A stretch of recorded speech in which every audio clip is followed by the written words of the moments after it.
Hello, and welcome to Conversations with Linda. I'm Linda. You know, I love a good conversation, so let's have one.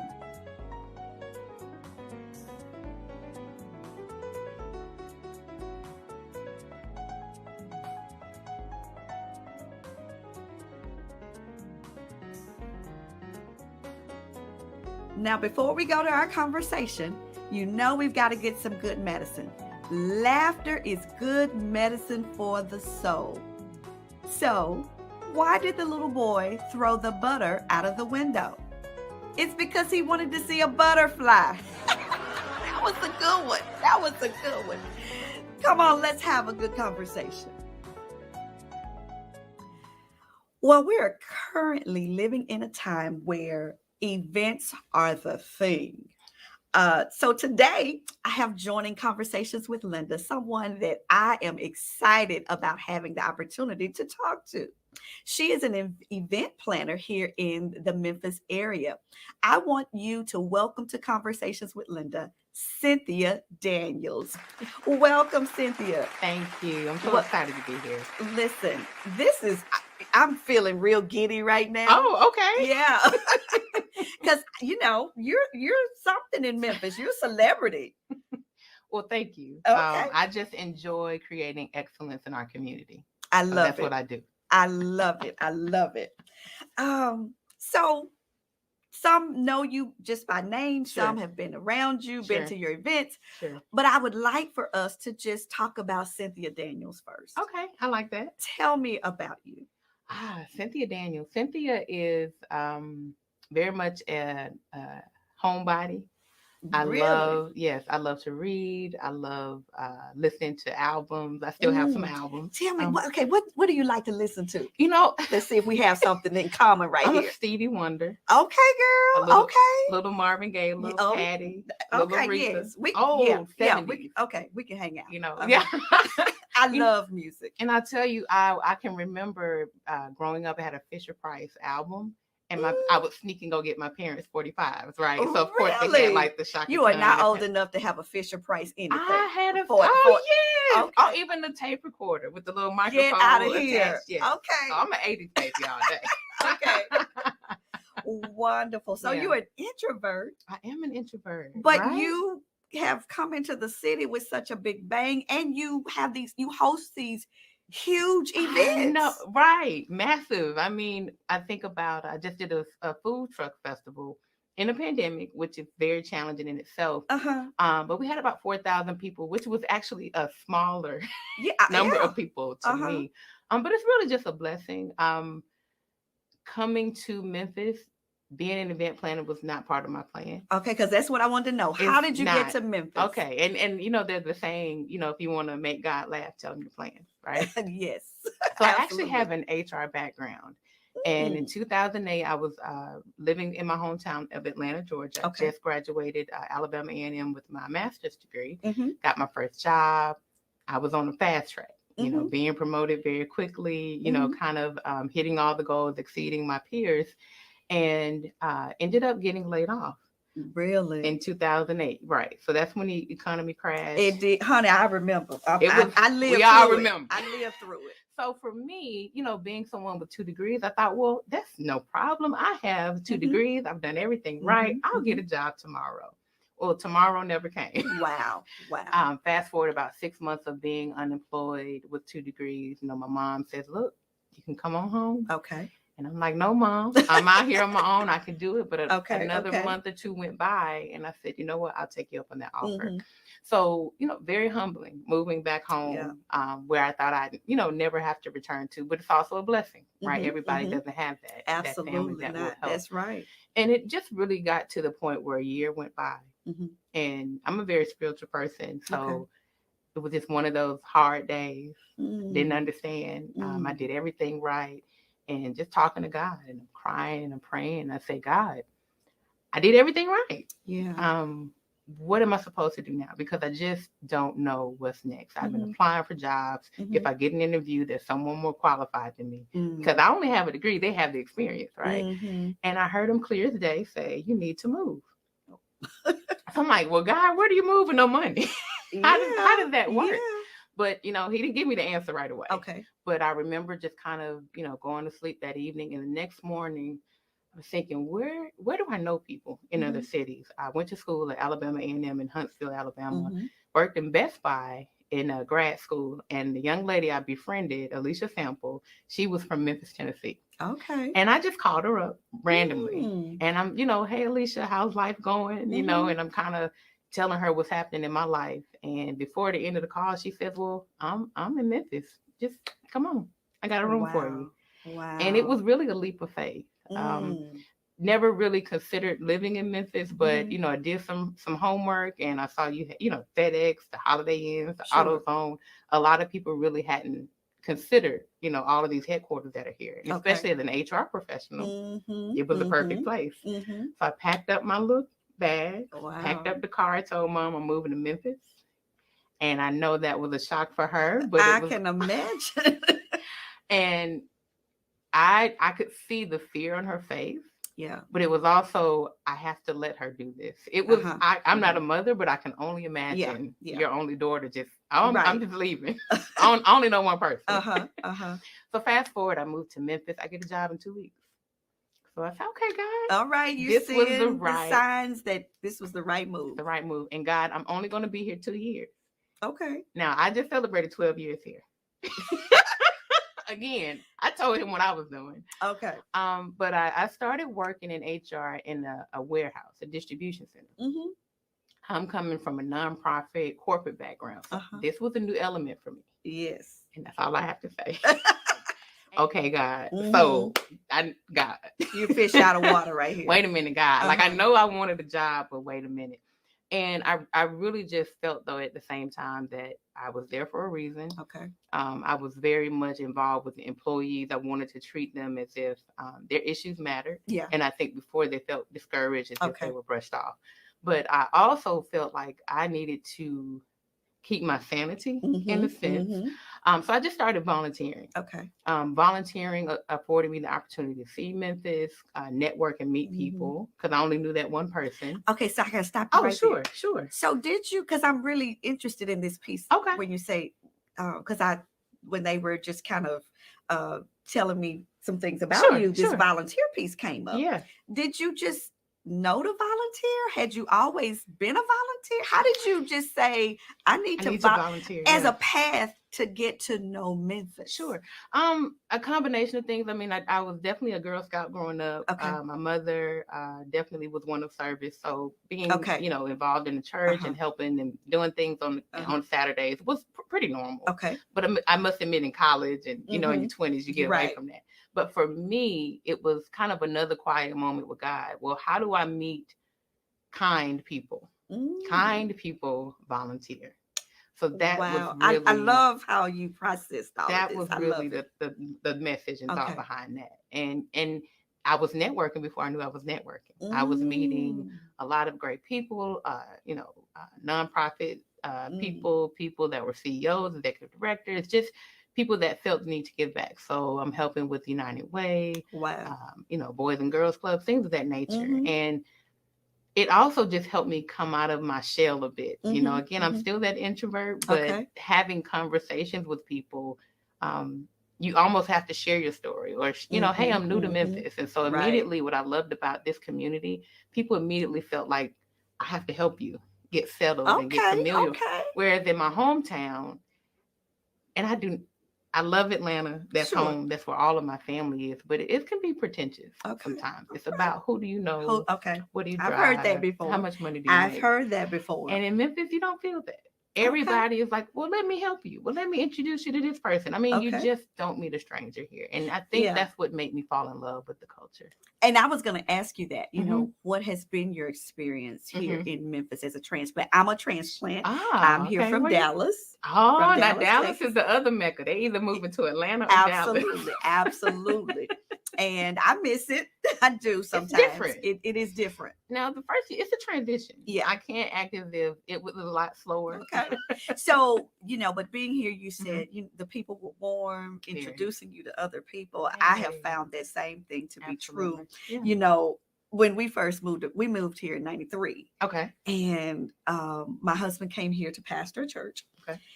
and people were inviting us to dinner. Don't even know you long. I didn't have that love experience in Dallas. I didn't. We didn't go to our members' houses for dinner. Exactly. And then people were bringing us, putting pies on my windowsill. There was, when I came to Memphis, there was the welcome wagon. The welcome wagon was it was a part of the city. Yeah. Where they welcomed you into the city. That's a big deal. I thought, I had never experienced anything like that. I'm telling you. And then, you're making me really go back to I love it though. I love it. My neighbors, I moved from Whitehaven to East Memphis because, as I said, we were trying to find a place to live. Moved to East Memphis, and then they started this thing. Now, I can't remember what it's called, but y'all know, put it in the feed if you remember this, where they would give you this dough, like cookie dough or something, and you then took it and cooked it, baked it, I guess, or whatever. But it was a way of giving you a piece of them, I think, and then you pass it on. That was just in my neighborhood. I've never heard of that. I know. If y'all can think of what that is, I know y'all know what it is. But it was food. But it was dough. It was something that was undone, and then you bake it. You take it and transform it. And so I'm telling you, cool. Memphis has its own culture that is very heartwarming. Absolutely. Yeah. So I can relate to that. So now you're in the city. I'm in the city. Yeah. What led you to start this whole event planning, hosting all these major events? Honestly, for me, it was creating what I didn't see. As much as I started volunteering, I started getting invitations to different events. So, and the Memphis Flyer kind of became my roadmap. Okay. I would challenge myself to go to an event by myself, get out of my comfort zone. But I always didn't see people that looked like me. Okay. And I'm thinking, well, where do the young Black professionals hang out? And, I would hear people say, well, go to Beale Street or you got the nightlife in East Memphis. But I want, networking, great conversations, those type of things. And it really just wasn't around at the time. So I actually joined Memphis Urban League Young Professionals. Okay. I literally, one of those days, I'm just, where are the Black professionals in Memphis? Googling. And that organization came up. So this was 2011. Okay. Again, that's about 2 years of volunteering, kind of getting involved. And going to Memphis Urban League Young Professionals, I found this was my group. And really it became synonymous with me joining committees. I had so much free time. I was a part of every committee. And when you join a committee, you start with about 20 people and then you end up with about 2. But I enjoyed that. Okay. I found that every time there was something event related, I really just have fun with it. So I started, talking to the board and the president about creating different type of events within the organization. And then it kind of spilled over into my own social life. Let's meet up, at the Westin to network. Let's meet up here to network. And I didn't know I was building a following. But people would just, start asking me, so Cynthia, what's going on this weekend? And this is telling. I used to, collect email addresses, right? I would go on LinkedIn, find people, save. I had like a whole little spreadsheet. And so if a cool event came up, I would email people, hey, this thing is coming up. So I kind of became the person who knew what was going on. But I also found out this is cool, but it could be better because I want to see something for us. So I would say around 2013, I became the president of the organization. I just went to the National Urban League conference in New Orleans. President Barack Obama is addressing us. Get out of here. Now I'm in the very top row, but I'm telling you. And so I'm like, okay, all of these Black professionals all over the country are coming. We were in New Orleans at the time. And I'm thinking, why hasn't Memphis had a conference for Black professionals? So literally saw that, got inspired, came back and said, all right, summer 2013, we're going to do a conference. We've never done one before. Wow. But we did an empowerment conference at the Hilton. We had about 200 people that came out. And I'll never forget the feeling of having such a huge accomplishment, that weekend, and then going back to my cubicle on that Monday. Something changed. Something, and I kind of knew, okay, I'm supposed to be doing events. Amazing. Amazing. Yeah. I was just having my devotional this morning, Yes. and I was thinking about, I wrote this book called Pregnant with Potential. And for whatever reason, this morning, the Lord was talking to me about the word potential. Now, I wrote the book some years ago, but for whatever reason, he allowed me to see that the potent part of potential, and that whole potent is how powerful we are. I'm telling and you. that power is lying dormant. And so I'm listening to your story, just seeing how the Lord was unfolding this power. Yeah. And power to bring people together.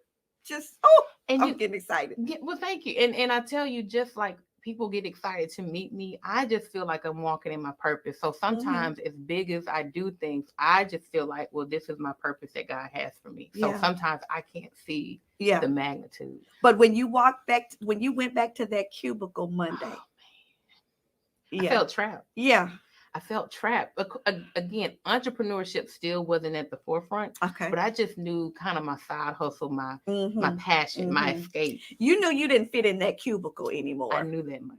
I did. Wow. And so maybe another 2 years, I'm doing a dinner with the CEO. So that was my first event, a Cynthia Daniels company event. And I would have about 20 professionals talk with a Black CEO, have real conversations. The first one was with J.W. Gibson. Wow. We had Beverly Robertson, Regina Walker, just really affluent people that were open to telling us real conversations. That is awesome. Yeah. And so I realized Black businesses were exciting for me. I wanted to promote them and celebrate them. And the real game changer was doing Memphis Black Restaurant Week. Okay, stick a pin right there. Okay. I have got to take a commercial break, but I am so enjoying this conversation with Cynthia Daniels. We'll be right back.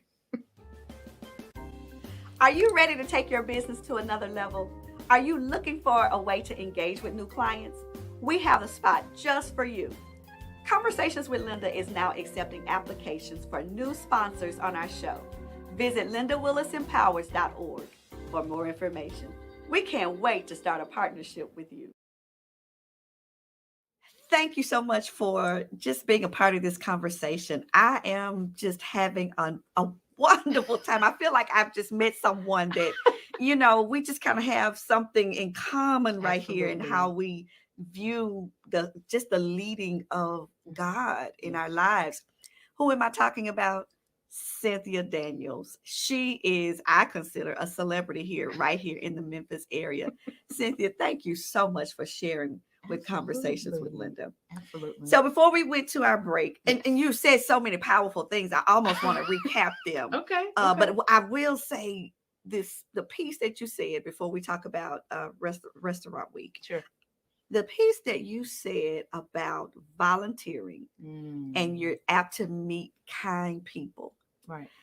Sometimes we don't really appreciate what volunteerism contributes to our lives. Absolutely. So you put a whole different spin on that. Wow.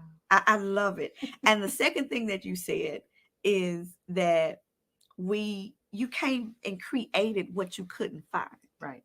Absolutely. And I'll tell you, one of the biggest problems I have now, and especially back then when I started event planning, people constantly complained, well, Memphis doesn't have this, we don't have that. Why don't you creating something? Why don't you do something to make it better? Create a solution. Do y'all hear that? Come on. She is passing out nuggets like crazy in this conversation. Yeah. For those of you who are feeling that void, feeling like, okay, I need to go somewhere else because Memphis doesn't have it. Maybe it's because you need to create it. Exactly. I love it. Exactly. I love it. Yeah, it's that easy. So tell me a little bit about Restaurant Week. And I got so many questions to ask you. Sure. So long story short, I befriended Fran Mosley. Okay. Fran Mosley at the time was working in corporate America like most of us and had a passion to do something else. So she was cooking on the side and eventually she opened up her own restaurant. Okay. HM Dessert Lounge at the time. Well, I noticed that I was doing her social media, kind of helping her out. And, the first week, tremendous traffic, people, sowing seeds. I just want to support you. But the following week, really wasn't any traffic. Okay. And I say, we're friends. Let's get some money together. Let's go to the radio station. Let's go to the newspapers. And she's telling me, well, we put the life savings in this business. Wow. And in that moment, it was an aha moment. That's why most Black restaurants are hidden treasures. They don't really have those marketing dollars to really put their names out there. And I thought, okay, well, Memphis is a foodie town. We've got Jewish festival, Absolutely. Indian festival, every food festival you can think of. Right. And what's the barbecue one in Memphis in May? Memphis in May. Okay. Why don't we have something for our community? And I'm one that just stakes a claim. Okay, Memphis Black Restaurant Week. We will celebrate Black restaurants for a week. I just love it. It's simple, right? And so again, I'm still working. So now, fast forward career-wise, I went from HR to nonprofit, thinking nonprofit was the answer. That wasn't it. Then I went to the city, but I'm still not understanding. I'm supposed to be an entrepreneur. Okay. But while I'm working for the city, I launched this week-long campaign, and I'm thinking, okay, if I can get 100 people to support these 8 Black restaurants that trust me enough to just try this new crazy idea. Another leap of faith. I would have done something good. 100 people. Wow. I looked up that Monday, and on social media, it was nothing but food. People were proud to support. By the end of that week, over 3,000 people participated. This is strictly a social media campaign. $85,000 spent in 1 week. Amazing. We quadrupled everybody's business. And that was the moment I said, oh. Yeah. Oh, wow. Look, I'm just remembering when I started paying attention to it on social media, and it was like, oh yeah, we got to figure out who, because you don't even think about, not because you're not wanting to support. Sure. You just don't think about it in those terms, that when you get ready to go eat, you're just trying to figure out what's near me. What's near me, what I got a taste for. Absolutely. And I found that half of the restaurants, people don't know about them. Don't know about that part. Absolutely. You know, some of them barely have social media, have a website. Right. So this is really a great marketing campaign for people to find out their new favorite restaurant. I love it. So now you got this event planning venture going on. Yes. And I'm from a different generation. Okay. And where events weren't big, you know, because you had a wedding every now and then. I mean, you know, it just wasn't from one event to another. To the next. Right. Okay. I know. So tell me, and I find myself saying I was just saying this to my daughter. I'm embarrassed now. I was saying this to my daughter last night. Girl, when are we gonna stop going to all of these events? Because it's always a dress. She just went to where the all white thing, you know, where they all dressed all in white and all that. What's was that? The outside event? Dinner and Blanc. Oh, okay. Yeah. So I was saying to her, you know, because she was telling me some other things that that she wanted to do and she wanted me to do, and I'm like, okay, how did we get into all of these events? So what's the big deal? Tell me, what's you know, I think it just kind of transports you to another place and time. Okay. It gives you another way to experience life. You know, sometimes people want to travel all over the country, but there are a lot of great things. That's an international event, right? So people are able to, for that moment, just have almost like an out-of-body experience in a sense, and just enjoy different people, different foods, different music. In your own city. In your own city. That is a really good way to look at it. Okay, I'm being helped today. There you go. I'm being helped. I hadn't thought of it like that. I just thought, okay, I got to find, because, you know, once you wear a dress, you know, or outfit. I know. So I got an array. So these events gives you this, I love the words that you said. It transports you. It does. To another place. Yes. And you're right here in the city. Right here in the city. And have a reason to dress up. Yes. Yeah. Have fun. Meet new people. That's what it's all about. You have no reason. Put me on this camera. You have no reason to be bored. You have no reason to not have a life. That's because Cynthia Daniels is giving us life here in Memphis. And I do something for everybody, right? So I have my galas, I have my festivals, I did some drive-in movies during the pandemic, some virtual stuff. I thought that was so cool. You know, it's something for everybody. Yes. You know. Yeah. Now, do people meet people? Is that an opportunity? I'm always looking out for, you know, folk who want to meet. Absolutely. You know, meet somebody. Meet somebody different. Yes. So I will say, especially the 40 under 40 urban elite professionals. Mm-hmm. It gives everybody an opportunity to really get dressed up, glammed up. And I mean, Listen, who doesn't like a nice looking guy in a tuxedo? I mean, come on. I was invited to. You're right. I was invited. We had Kelvin Woods. Yes, love Kelvin. One of our members, Yes. Courtney Richardson. Love Courtney. And then I believe the next year was Anthony. Anthony, y'all tell me. Oh, yeah, Anthony Young. Yes, That's right. Anthony, yes. don't kill me. I just had a mental slip there.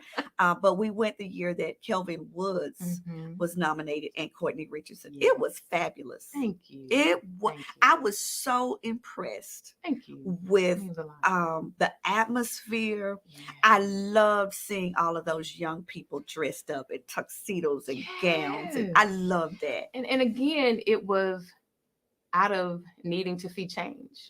So for me, there are other lists, and we know 40 under 40, that's a national brand. Everybody does some form of it. But I kept seeing lists where there would only be 3 to 5 African Americans every year that were considered the top of the, top of the class. I'll say class. And I remember I would nominate some, they wouldn't be awarded. And I'm like, wait a minute. I know some of these people got it going on. Yeah. And literally, it was the same year, 2016, when I was planning Black Restaurant Week, I got a vision. And I get a lot of visions from God. And I'm like, no, God, I don't want to do that. And he's like, I gave you the vision. Wow. Make it plain. And I got this Black excellence vision of why not just creating your own 40 under 40? Now, I never planned a gala. Wow. I literally couldn't tell, because I'm telling you. I mean, it's God. I just finished doing Black Restaurant Week. So I knew some of the logistics around it. I just knew what I wanted to see. Okay. So talking to Opera Memphis, went to them, told them the vision, and they said, yeah, we can work with you and your budget. Didn't really have a budget, but I had to, take it till you make it. I love it. I'm working with this, but I didn't have nothing. And I'll tell you the most beautiful thing about that event. So I was able to at least get with the graphic designer who made it look real. That's the first thing you have to do, the branding. As soon as I put a save the date out, I had 2 well-known African-American organizations call me and say, hey, we want to be a sponsor. So sometimes you just have to have that faith in knowing you don't know how it's going to happen, but God, he didn't give you the vision for nothing. I say, and it's something I live by. If you know the what, the how will come to you. God will give you the how. Exactly. You just need to be clear on the what. Exactly. Have the faith about the what. I love it. Okay. Absolutely. So that was a game changer. So it was Hattie Lou Theater called me first, and then J.W. Gibson, who I, in a sense, celebrated him as a CEO just to talk to my friends. Well, he's like, I love this great thing you're doing. I want to be a sponsor. So the 2 of them allowed me to know that this was going to be a real thing. So here's the other thing, which God blows my mind. I remember clear as day, the tickets went on sale July 1st because I knew I had to sell 350 tickets. I had enough belief in myself that if from July to November, I could sell those tickets. Okay. I knew November I wanted to see the furs and the gowns and the tuxedos. So that's the perfect month. The tickets sold out in 2 weeks. It hadn't even happened 2 ever. weeks. 2. How, God? It hadn't even happened yet. It was God ordained. It was God ordained. And for the event to happen that night, I relive it a lot. And I invited my family to come down and see it. What is your mom saying at this point? Because I know as I'm a mother, and she was worried, like, does this girl know what she's doing? She was very worried, just the move in itself. Yeah. But, and she later told me that, of course, she always prayed with me and just very positive. She knew how much of an introvert I was. And it kind of, surprised her. It did. Yeah. There are moments where it surprises her, like, how can you go any bigger? We were talking about the first gala where it was 350 people. Now it's 700. And to me, that's normal. It's a blessing. It's just God's blessing. And it's God's purpose for your life. It is. And I just love it. And I love that it gives regular people that are excellent in their fields, an opportunity to get on that stage and have the audience clapping for them and their family in the room, they haven't been celebrated. And that's why I created that event. Well, it's about them. We were proud pastors because our members were up there, and they are doing great things in the community. So we were there and proud of them. And then, as I said, as I looked out, there were so many people there that night, and I looked out and saw all of these beautiful young people being celebrated. Absolutely. You know, and the affair was done with such excellence. As you were, you know, celebrating excellence. Absolutely. The affair itself was excellent. And it has to be. Now, I again, going back to my first gala. So I'm a stickler for time. Although this had never happened, I knew that I wanted to start on time, dinner be served at a certain time, literally giving out awards for 40 people. We're doing entertainment twice. I needed to be done in 2 hours. Wow. And I know people are like this, you know. Yeah, you know. I know. I'll never forget when the doors opened at 6:30 because I was able to get half of the people there on time. They were just in awe looking at the room. Like they'd never seen anything like that. But the other half of the people, they were tiptoeing in like 30 minutes later and we wrapping up dinner. Where you been? And so I kind of set the standard You did. Oh, Cynthia starts on time. Right. Yes. Because I remember Courtney said, "Yeah, Pastor Linda, you and Bishop need to be on time now." I remember. Because for me, that's the worst feeling in the world as an event planner, to have people at your event and you're like, well, we just need 30 more minutes. Yeah, I got you. Oh no. I would rather sacrifice my sleep and start at 5, 6 in the morning just to make sure at 6 o'clock in the evening we're ready instead of, you know, starting at noon, 1 o'clock. Y'all hear that? We gotta be on time. Gotta be. All right, let's first impressions. That's right. You're helping us. You are helping us. You're helping me. You're helping me. So event planning has become very popular. Yes. And you know, it's now you go down social media and you just see everybody's doing it. Yeah. What is your opinion on on competition? You know, should you be in competition? Should you see it as more of a collaborative effort? How do you feel about that? So I definitely don't look at other planners as competition. I feel like, and again, I can say this here freely. Sometimes you have to watch when you talk about God as you shouldn't be, but God creates everybody in their own special way. So the type of events that I do isn't going to be the same as the next person. So I never see it as competition. Not collaboration. I have worked with one other event planner on something, but I've also found that everybody doesn't operate in excellence. And so I prefer to work with somebody that has my same sense of urgency around making sure we have a great impression, a great layout. It's not about the money. Money comes. It's about the overall experience. Right. And it's funny because people try to compare me to other people, and I say I create my own things. You know, that's just how you're in your own lane. I'm in my own lane. Yeah. And I don't mean that in an arrogant way, but I think there's a lane for everybody. It is. And I will say most event planners, they have a client that comes to them and the client wants this event and the event planner makes it plain. I have signature events. I create things out of my own head. And I'm like, I want to do this. I did a vegan festival. I heard about it. I'm not vegan yet. I'm working on it. And I need to be. Right. But everybody doing, and I'm not. Everybody during the pandemic, I noticed, was trying to do the plant-based eating. You know, Tabitha Brown on social media got a lot of us eating healthier. Yes. So I did a Juneteenth festival, and I said, well, I'm going to have the space an extra day. Let me do a vegan festival. I'm sure some vegans will come out. I had more people at the vegan festival than Juneteenth. Wow. I said, Memphis is the home of barbecue. Right. But there are all these new vegans. So I try to create things for the time, for what's needed.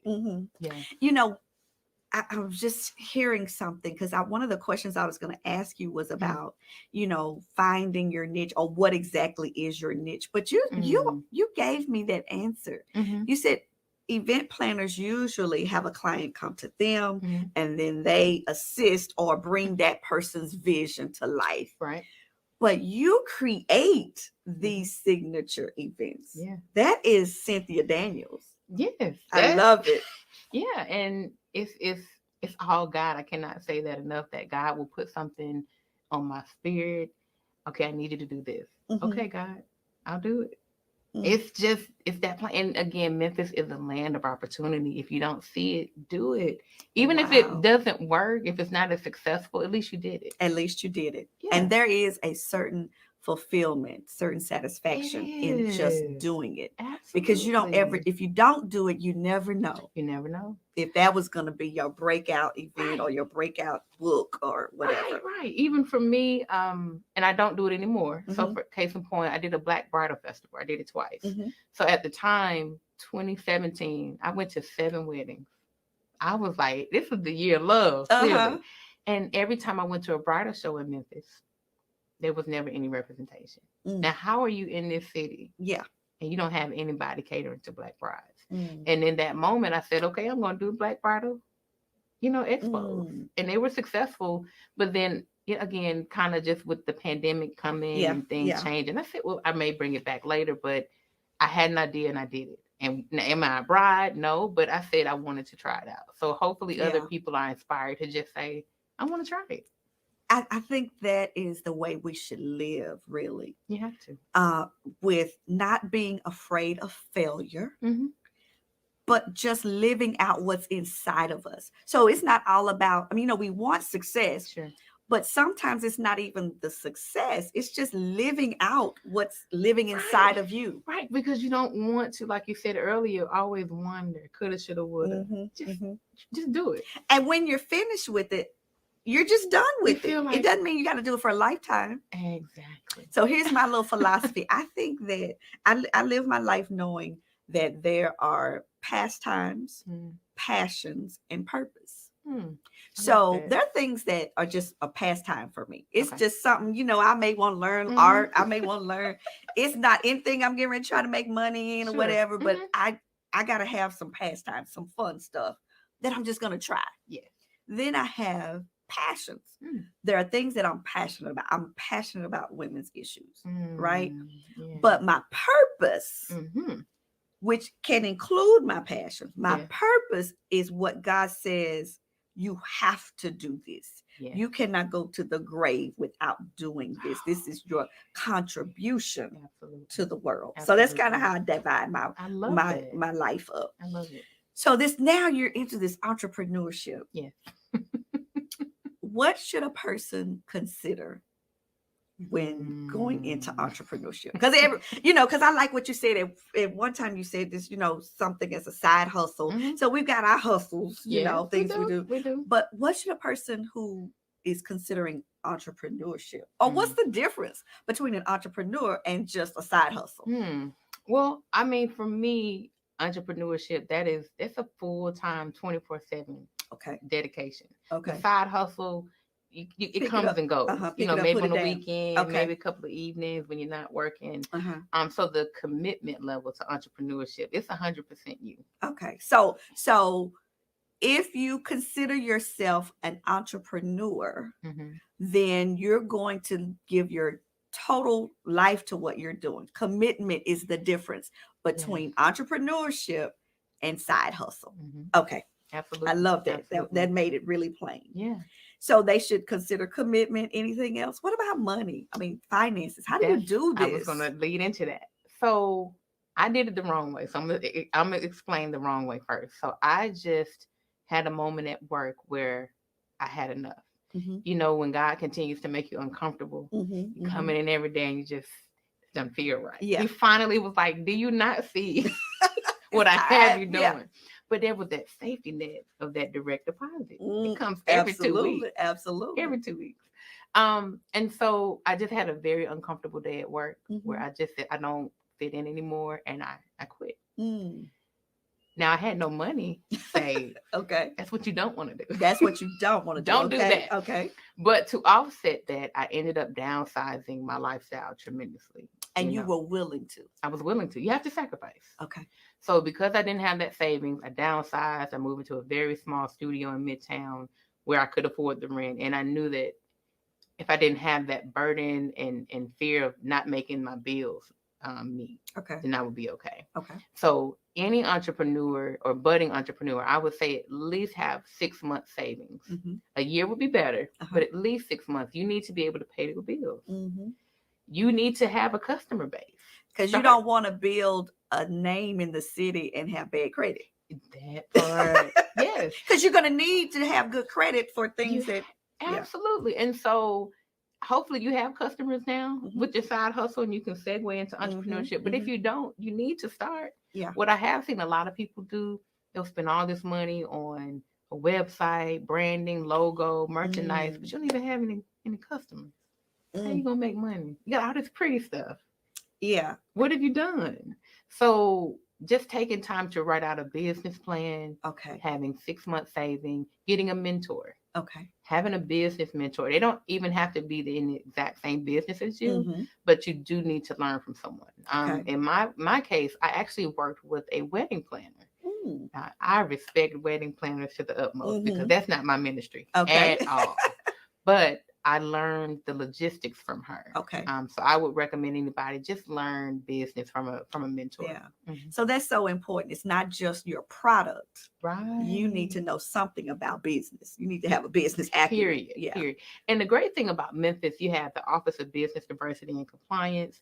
They can help you as a minority business owner. Okay. You've got Epicenter that really focuses on Black women, just women of color as well. So you have resources free here with the city and Shelby County, has a diversity program as well. And so you just got to be willing to do the work. Absolutely. Commit sacrifices, wonderful things. Yeah. You need to do something just on that, but okay. All right. And then COVID 2020 hit. Ooh. You're an entrepreneur. Your lane is large events. And now we can no longer do large events in 2020. Oh, talk about a pivot. I mean, and I'll never forget my last event was March 15, 2020. I did a food truck festival at Tiger Lane. We had about 6,500 people there. Okay. The next day, CDC says you cannot have any events with more than 50 people. So I canceled at least 10 events that day. Wow. Then by that Friday, they said, oh, no more than 10 people. I said, I remember when that was CDC, happening. You are killing me. And honestly, it was very tough. That was, March, April, May, it was a blur. Talking to God a lot, crying, trying to figure it out. Because, we don't allow him to show us the way. We got to figure it out. Right. But honestly, that was time I needed for self-care. Okay. I needed time to slow down, to spend time with family and friends, because you get so caught up in working and doing for others, you forget about yourself. And so in the summer, I started doing some like virtual lunch and learns and little networking things, just really to help me get out of my slump and funk and all of that. Yeah. And was so Honey, funny. we were going through it too. All of right. Church was empty. Yes. And look, the bills don't stop. They do The not. bills did not stop. So for me, what was so interesting, because you do have to listen to God. He says you got to pull yourself out. You need to do something. As soon as I started doing virtual events, organizations reached out. Oh, you do virtual events? Well, we need to hire you for this. We need you for this. And all of a sudden, the floodgates open. Wow. But you have to listen when he says, I need you to do this. And not just feel sorry for yourself and right. But it pull the blinds down and just get because that's the way I was feeling for a minute there. At first I was excited. I was excited because I was like, oh, I get a chance to get rest. A break. But you thought it was going to be 2 weeks, right? Absolutely. Who knew? Just 2 weeks. Who knew? And I remember my husband was he kept coming up to the church. And, I was sitting there. I had started binge watching something, all the TV. Downton Abbey or something. Yeah. And I kept saying, babe, where are you going? There is no church. We're not, sir, sit down. How crazy is that? I know. It was life changing. Absolutely. Never in our lifetime had we experienced anything. I know. And I remember learning about the Spanish flu. Yeah. But who knew that we were gonna? And then this is what I was saying, because again, I know more than God. Oh well, God, it took them 2 years to get out of that pandemic. Clearly, it's not gonna take us 2 years. Right. We got this in a month, two months. But we found But a you way. pivoted and started doing virtual hosting and virtual events. Mm-hmm. Wow. So, okay, I want to go into some more questions, Okay, but I better stop because we'll keep talking. Okay. I want to take us to a commercial break. Okay. I am just having a delightful conversation with Cynthia Daniels. I mean, I just feel like we got this spirit connection now because I love the way you listen to God. We'll be right back. Guess what? I have a YouTube channel now. Linda Willis Empowers is my new channel. I would love to have you subscribe, hang out with me on YouTube. Listen, you got to click that little bell, and I'll also give you notification when I'm updating some new stuff. There's some juicy behind the scenes stuff that I know you're going to just love. Remember, Linda Willis Empowers YouTube. Welcome back to Conversations with Linda. Listen, if you've missed this conversation, you got to go back after it's over and hear the whole thing. It has just been phenomenal. That's the best word I can come up with right now. I am here with Cynthia Daniels. Yes, the Cynthia Daniels of Memphis, Tennessee. Come on, Cynthia, just keep dropping it on us. Girl, you are amazing. Thank you. I am so enamored by your journey and just what you have done with these little whispers and nudgings of God. Absolutely. Yeah. That's all it has taken. Yeah. And then you acting on faith. Well, and I think that as I listen to your story, God always has a trailblazer. You know, there's always a Moses. There, you know, there's always a Joseph. There. Yeah. And now we have a Cynthia Daniels in Memphis. Well, thank you. You know, because I think Memphis is a hidden gem. Absolutely. I think Memphis doesn't know her own power. I agree. Potential. I agree. And for me, I'll receive that if it can be me being a champion for Black businesses. I think my superpower is putting them in the forefront, exposing them to new audiences. Yeah. That's what I love. Because people, I didn't know a Black person did this and that, you know. And I was going there next, that you are comfortable in your niche of celebrating Black excellence and celebrating Black businesses. Yeah. You know, because oftentimes people want to, and I'm okay with diversity and all of Me that, too. you know, but you're okay in your own skin. I am, and I wish you could go back in time with me to 2016 when I launched Memphis Black Restaurant Week. And I got so many comments from the others and some of my own peers. Why are you putting Black in it? Why does it have to be Black? Aren't we the predominant race in this city? Okay, though? And can't we own that? Can I be okay calling myself Black and my event Black? And so I think it made a statement at the time. And I think people they understand it now. But then it was like, well, and I'm sure I could say this, you know, people literally would comment, what about white restaurants? Well, we go to white restaurants all the time, every day. Yes. Can we have 1 week? And that's why I really, you know, honor you. And I say you're a celebrity. Yeah. Because you have blazed that trail to say, this is us. And we're going to be proud of us. Yes. And this is for us. By us, you know, I know there was a brand out there at one time, yeah. But for Memphis in particular, and it's okay, and it's okay. I can remember Cynthia coming to Memphis, and I, for the first time, took my children were small, Black pediatrician, Black dentist.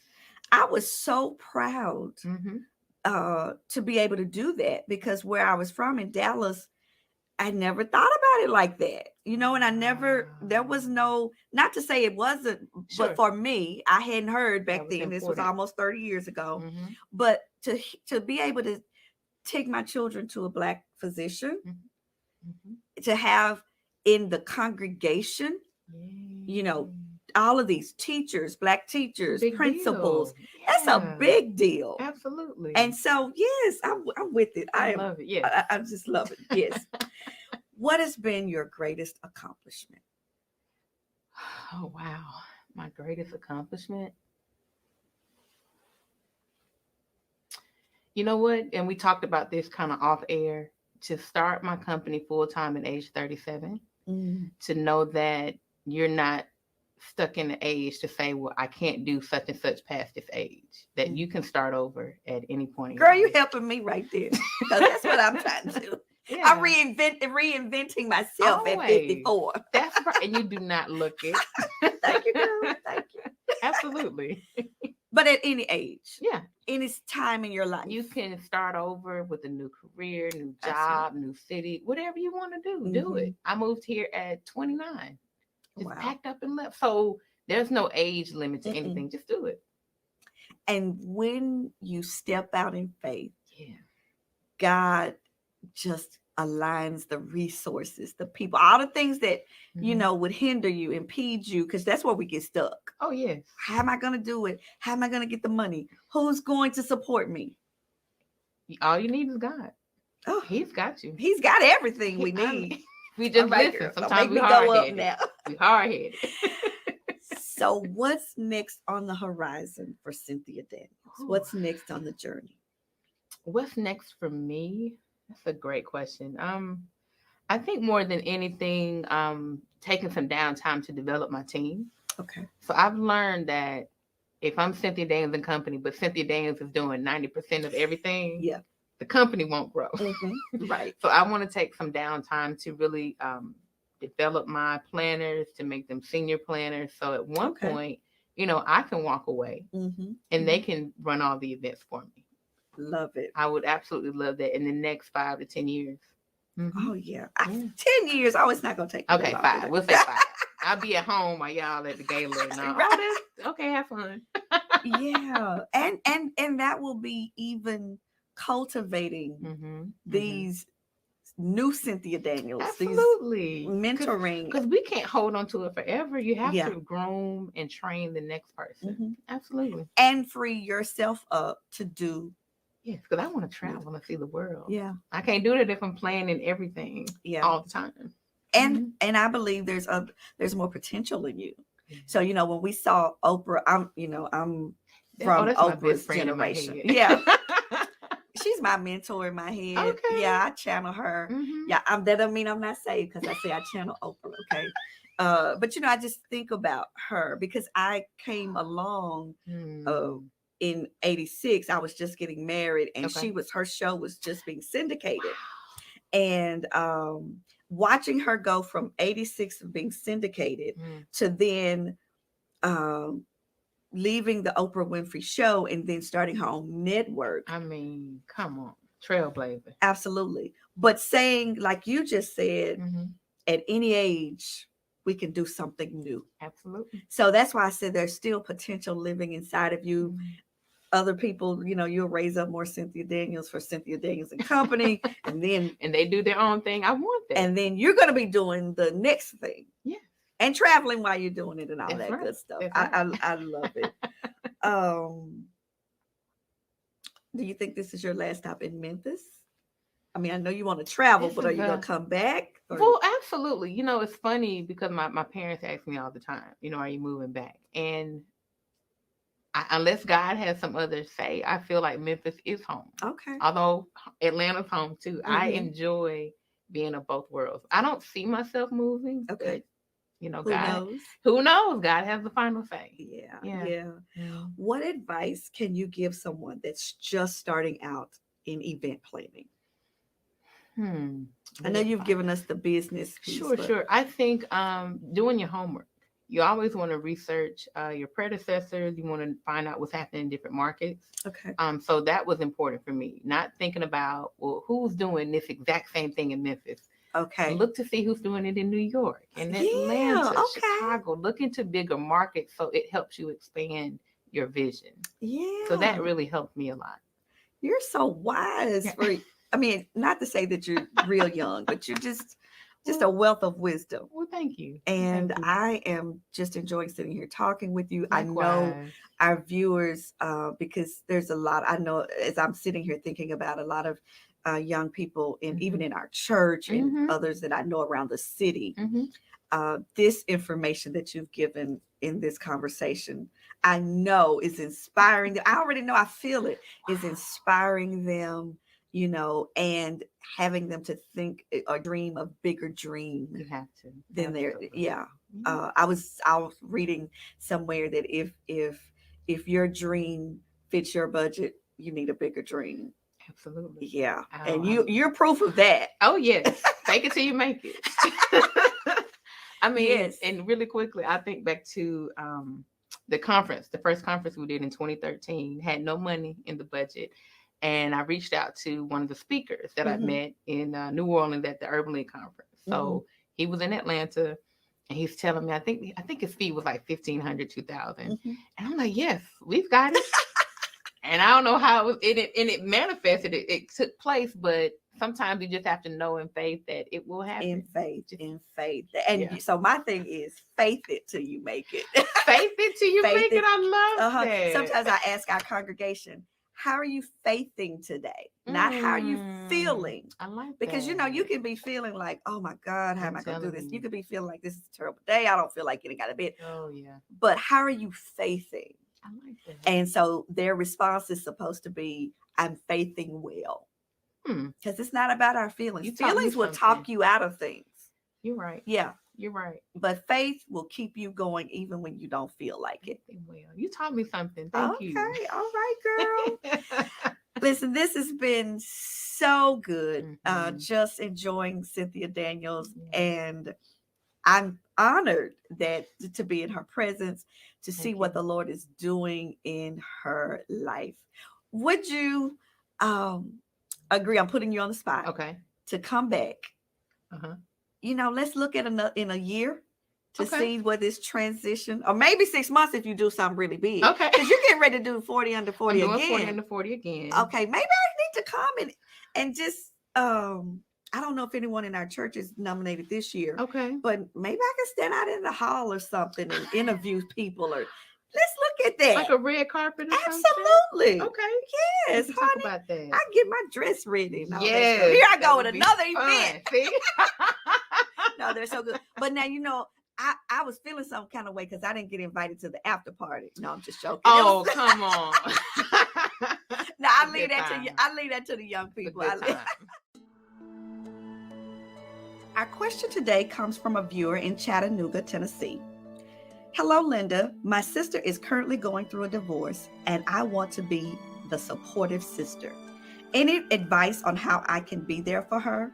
Any encouraging words I can share with her? Thank you in advance. Signed, a loving and concerned sister.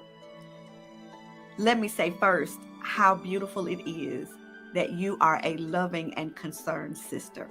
It really all begins right there. It flows from your heart. I just want to remind you that divorce is not easy, even when you want out. I don't know if your sister determined this or her husband is leaving her, but it's never easy. It's never without pain. So it's really a good thing that you're wanting to encourage her and be supportive of her. I think the best way you can do that is to ask her, what does she need from you? Because people need different things. Some people need just your presence. It's lonely once you get a divorce, going through a divorce. So she may just want to be able to hang out with you. Sometimes people need financial assistance. Yeah, because it is also expensive when you're going through a divorce and, separating incomes and those kinds of things. So those are just a few things. But you said something, what can I say to her? I think that is so important because words have power. And just saying to her, I am here for you. I am with you on this journey can mean so much to a person who may feel like they're all alone, who may be feeling some embarrassment, some shame. Saying those words, I believe, will help your sister. Lastly, don't forget to make her laugh. Yeah, she's already going through a serious time in her life. So I know that it's welcoming just to break up some of the seriousness, some of the pain, some of the issues with just a good old laugh. Sisters are able to do that. We laugh about the craziest things. All right. I hope that has helped you, loving and concerned sister. And I pray blessings upon your sister who's going through such a difficult time. God bless you. If you have a question for Linda, submit it online at lindawillisempowers.org. She's a wife, she's a mother and grandmother, she's a pastor and life strategist. Submit your question today at lindawillisempowers.org. Well, I'm out of time, but never out of conversation. So I'll see you next Sunday, same time, same social media outlet. I'm out.